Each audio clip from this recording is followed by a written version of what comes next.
Rogue Sun, issue number 20 from Image Comics. In the last issue, we had like a kind of cool gimmick where we basically saw the same events happening through two different characters' point of view.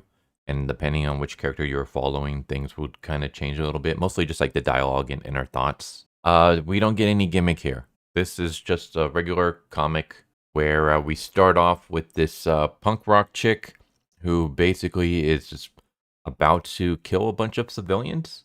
I like how she's like floating above them. She's obviously has some kind of weird supernatural powers, and everyone below is just chilling and dancing, not really caring. I mean, they see her. You can see characters looking up at her, but no one seems to be worried that, hey, there's this crazy like witch-looking woman up above me telling me about how she's gonna like kill us. Maybe we should not be partying below her.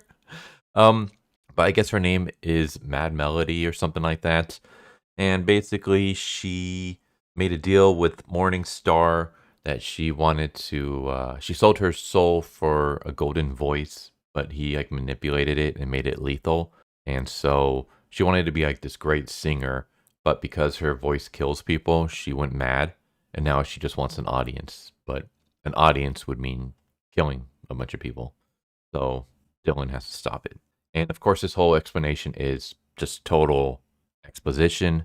I'm okay with it though, just because it's Marcus explaining the character and why we got to stop her to Dylan. So, yeah, I mean, I guess I kind of would have liked a little way of writing that a little bit better rather than just making it seem so obvious of an info dump. It reads more like Marcus is telling us, the readers, rather than Dylan himself.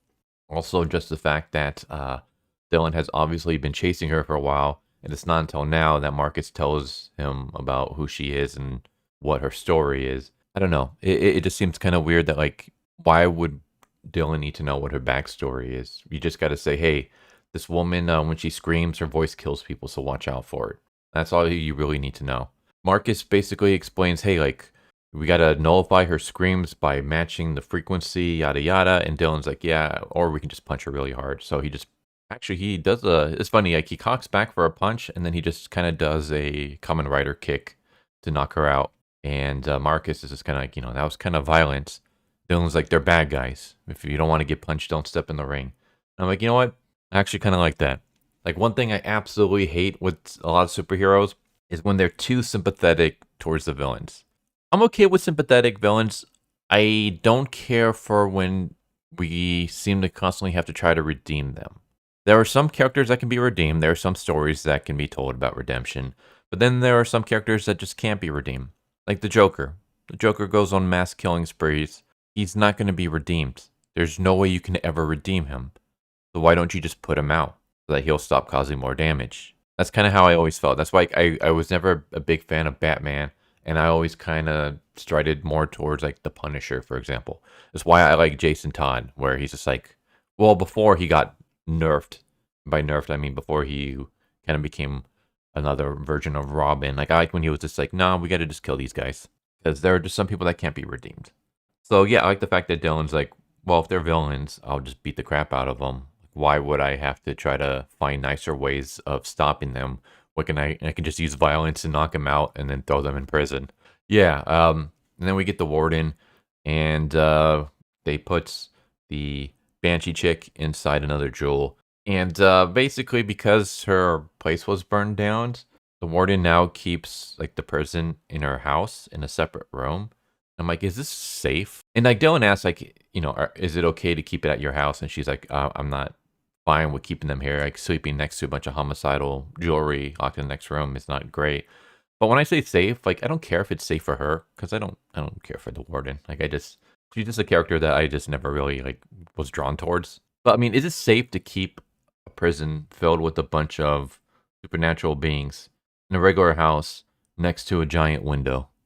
Like there's like this right here, the chandelier that you see, that's the prison. Those little jewelries that you see hanging from the chandelier, that's the prison. Each one of those contains a villain with supernatural powers. And she just has it hanging there from the ceiling right next to a giant window.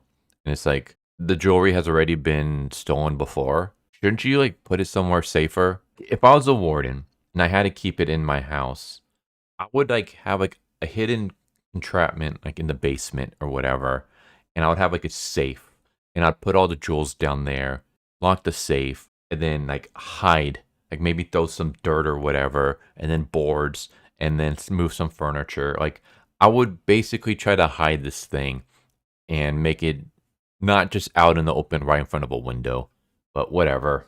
We get like a little bit of Morning Star because basically Dylan wants to use the feather that he got multiple issues back to open up a portal to go confront Morning Star. And the warden's like, "Are you stupid? Like you're not ready to fight Morning Star. Like, Morning Star is super powerful, and there's like no good bone in his body. Like this dude had a daughter that he loved, and he wanted his daughter to eventually take over his throne. But then there was like a harsh winter, and all his people were starving, and his daughter basically pleaded with him to show mercy to the people. So Morningstar showed mercy by taking his daughter, chaining her up in front of the gates of the kingdom, and telling the people, "Hey, if you're hungry, eat her." So, like, if he did that to his beloved daughter, what do you think he would do to you? Which makes sense. So, yeah, we just see Dylan like training even harder. And then we have a nice moment with him and his half brother, where his half brother basically makes him this contraption, which is basically a wristwatch that allows him to store his Rogue Sunstone. That way, you know, it'll be harder for him to lose it. He doesn't just like have it in his pocket or anything. It's actually secured somewhere safe on his body.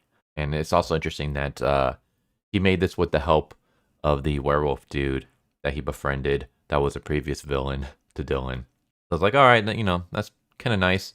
I like to see like their interactions, the fact that their relationship is developing like a lot better because they were like at odds with each other and now they're kind of nicer. We have some stuff with Ari and stuff. I'm just kind of skip that. We have Dylan talking to his ex. And I'm like, man, Dylan, you just really got to move on at this point, especially since she's dating another dude. And then that's when we get a new character. And this new character sucks. Uh, she comes across very, very annoying. She's basically the punk rock character, side shaved head. She's super badass girl boss. She comes in, parks her motorcycle right in front of the school. The security guard tells her, like, "Hey, you can't park that there. Are you even a student?" And she basically says, "I'm going to kick your ass if you talk to me again. Just keep an eye on my bike." I'm like, all right. So this girl's to see you next Tuesday. And then she basically says, "You're Dylan, right?" And she describes Dylan, shaggy hair, punchable face. "Yeah, it's you. You pasty white boys all look the same to me sometimes." Like, all right. So she's racist too. So do all pasty white boys have punchable faces to you? That sounds kind of racist. But yeah, she's basically just the super girl boss. Oh, like school sucks. White boys all look the same. This woman sent me to come find you. Come on, we gotta go. There's a villain we gotta stop. But she kind of says it not somewhat in code, but a little bit vaguely, so that other people aren't like aware. So when Dylan leaves with her, it just looks like Dylan just skipped out of school to go hang out with this badass chick instead of like, hey, he's doing this to save the world because he's a superhero, but no one else can know about this. So yeah, I really don't like this character so far. Like, here's the thing, I got no problems with badass female characters. My favorite comic book character of all time is a badass female character. Out of my top 5 favorite comic book characters of all time, 4 of them are badass female characters. So I don't mind that. I don't even mind the whole like punk thing because like I was a punk kid growing up. Like I mean I wasn't old enough to like go through the 70s and 80s, but I still like when I was in high school and things, I would listen to Ramones, Sex Pistols, The Clash, Buzzcocks, stuff like that. Like I was a punk kid, so I don't mind the punk aesthetic.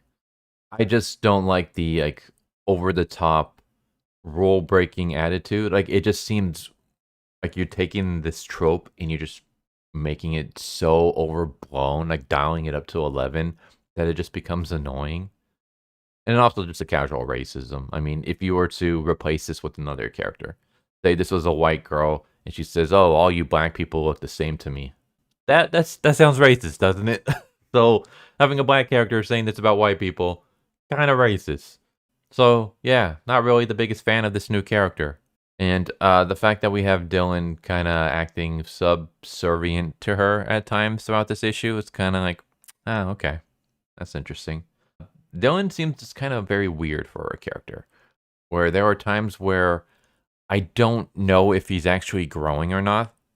Like we'll see signs where it looks like, oh, he's kind of learned his lesson from previous arcs and he's grown a little bit, and then he kind of like relapses, and then we'll see signs where, oh, okay, I guess maybe he's changing again, and then he relapses, and it's just kind of like, okay, like I get that sometimes that happens in real life, but comic books don't have to be one for real life. And just having a character that's constantly relapsing to the point where their character feels very similar to how they were in the very beginning. So we're 20 issues in, and it doesn't seem like Dylan has grown too much. Like there are signs that he has, and then there are signs that he hasn't. So I kind of wish that we would just stop having the relapses and just have him grow. But this is again, this is just a little bit nitpicky because this issue he's done a little bit better, mostly for the first half. Second half, he seems to kind of fall back a little bit on old ways and things, and I don't know. So all in all, I think this issue is okay. I didn't hate it or anything like that. I do think the previous issue was a lot better, though. I'm not saying that every Rogue Sun issue needs to be a gimmick, because that would get annoying really fast. But the thing I liked about the gimmicks is that it does unique things with the story. So it's not the same old story that you see every single comic book, right? Because there's a gimmick, the story is impacted by the gimmick. We get to see like the writer doing unconventional things. Whereas here, there's nothing really crazy that the writer is doing. This seems very formulaic. Even like the badass Divinity character, like, and that's her name, Divinity. Like of all names you can give this character, it's gonna be Divinity. Like, even that seems kind of just okay. That's kind of laughable. But she just seems very formulaic and tropey. Like I've seen this character so many times, and they've always been annoying. So it's just kind of sad that like in the previous issue, you did something kind of cool and you were kind of going outside the box, and now you're back inside the box again with this writing, and you're not doing anything different. Like everything seems very quote unquote safe and boring. Yeah, not saying you got to do a gimmick every issue, but do what you did for those gimmicks. And by that I mean go outside the box, do something crazy and new with your writing. Again, doesn't have to necessarily be a gimmick, but go away from tropes and formulas and stuff like that. Do something unique. Subvert tropes if you gotta. I don't know. It just seems like this was very safe. And because of that, it was kind of boring. But I'll give it like a 5 out of 10. It was average. It wasn't terrible. It wasn't bad. But it wasn't like good or great or anything like that. It was just average. So there you go. There's Rogue Sun issue number 20. Hope you enjoyed. Hope to see you next time. Take care. Later. Thank you for watching my video. I hope you enjoyed it. If you didn't, I still want to thank you for watching it this far, and I hope the next one is more to your liking. With that said, thank you once again, and I hope you guys and gals have a good one. Later.